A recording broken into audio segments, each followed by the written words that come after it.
જૂનાગઢ શહેરમાં જિલ્લા કલેક્ટર અનિલ રાણાવસિયાના માર્ગદર્શન હેઠળ અસામાજિક તત્વો સામે કડક કાર્યવાહી કરવામાં આવી।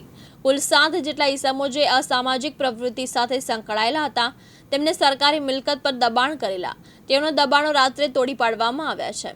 જિલ્લા કલેક્ટર અનિલ રાણાવસિયાની સૂચના અનુસાર પ્રાંત અધિકારી જૂનાગઢ અને મામલતદાર જૂનાગઢ શહેર તથા સિટી સર્વે સુપ્રિન્ટેન્ડન્ટ જૂનાગઢ દ્વારા અસામાજિક તત્વોના સરકારી મિલકત પરના દબાણ શોધી કાઢવાની સૂચના મળેલ હતી, જે સંબંધે પોલીસ વિભાગ સાથે મળીને આવા તત્વોની વિગતો મેળવી તેમના સરકારી જમીન પરના દબાણ શોધી કાઢવામાં આવ્યા।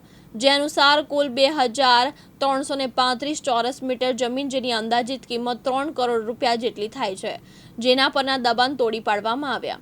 આ કામગીરીમાં જિલ્લા પોલીસ વડા સુબોધ ઓડેદરાના માર્ગદર્શન હેઠળ નાયબ પોલીસ અધિક્ષકની આગેવાનીમાં પોલીસ કર્મીઓને ચુસ્ત બંદોબસ્ત આપવામાં આવેલ હતો અને ચુસ્ત કાયદો અને વ્યવસ્થા હેઠળ તમામ દબાણ દૂર કરવામાં આવ્યા હતા। પ્રકાશ દવે સાથે યજ્ઞેશ ભટ્ટ, દિવ્યાંગ ન્યૂઝ, જૂનાગઢ।